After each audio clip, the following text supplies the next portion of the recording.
This morning we are in the garden and it is all about flowers. And today's In the Garden, our KCAL 9 Sylvia Lopez shows us how to make some forever flowers. We are in the garden today at the beautiful Kyoto Grand Hotel and Gardens, which is soon to be the DoubleTree Hilton downtown LA, to talk about what to do with all of the flowers that you get at those beautiful and happy June events. Weddings, graduations, you name it. Nick Federoff, thingsgreen.com. Welcome, Nick. How you doing? Great, thanks. Good. I was actually married in June. 30 years. Congratulations. Can you believe that? Do you still have the flowers? Same person. Well, I'll tell you, I wish I had this information back then that I do now, because people love to preserve their flowers. Sure. Of course, the old school way of doing doing our flowers was that we used to take phone books, you open them up, throw them inside, squash them down. Forget about it. Yeah, come back in a couple 3 months, and then of course they were so matted down that they would probably tear out the paper and it wouldn't even look like the flower. Right. But here we have some flowers and we were able to preserve them the best that we possibly could, and they will stay around forever. They're beautiful. Yeah, they look really nice, and we can doctor them up as we go along. Here we have a rose. This is actually a double delight rose.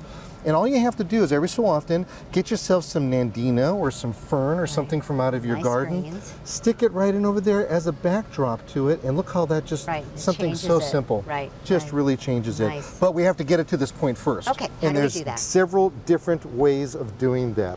One way is by using that white box there that got your hand on. The microwave, okay. Yeah, you can actually take flowers and throw them in there and nuke them little at a time, 15 seconds at a time. Really? But you got to be careful, you can end up burning yourself. Sure. Yeah, so what we would end up doing instead is that we would actually take and use silica gel, which is available at most craft stores. Okay. And this is what silica gel looks like. It's a silica gel looking like product. Oh yeah, it looks like sugar. Yeah, it looks like sugar. I know you don't want to eat that, so yeah, be it's very sandy-like. Okay. Now what we're going to do is that we're going to start off with a flower. Okay. And we're going to take the flower and you see all the thorns that are on there? Right. So we got to be careful. That's why we're in the gloves right now. Okay. So take your pruning shears there, and you can actually take and kind of chop those little thorns off. Just the little tips like that. That's what's going to end up nipping you. Yeah, and it's going to hurt an awful lot. Yeah.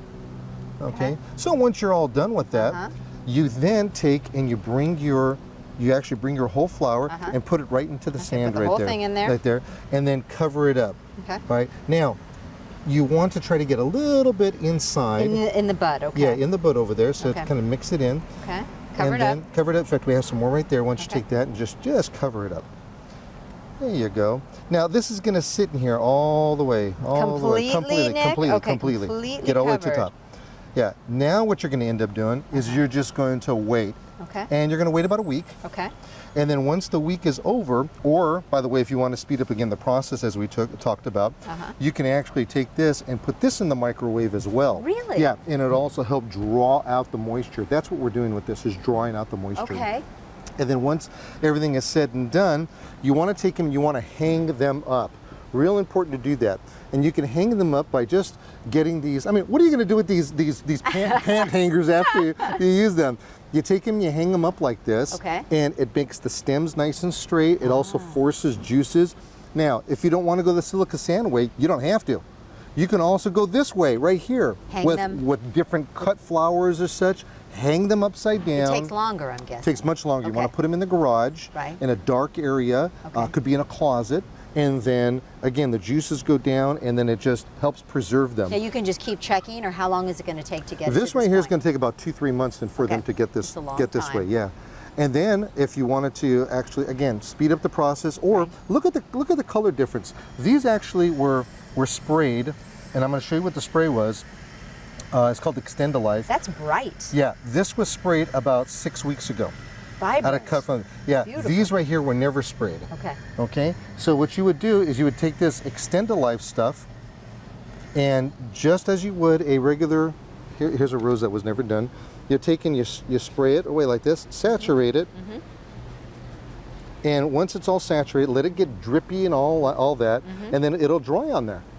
And this is like a it's like a liquid polymer. of So it sorts. almost seals it. Yeah. Okay. So you want to get it on the inside. If you Right. want to take and drip it inside, it Okay. really doesn't matter. And it ends up looking like this, which is It'll end up looking like beautiful. Yeah, that. the color is great. And on that. it'll be nice and strong and stiff, so that it's gonna stand up for you. Last Just forever. great. So if you want more information, just come to thingsgreen.com. I've got it all listed: what we used, how we used, how long, et cetera, et cetera. Great ideas, beautiful flowers. Nick, thank you. And happy flower preserving.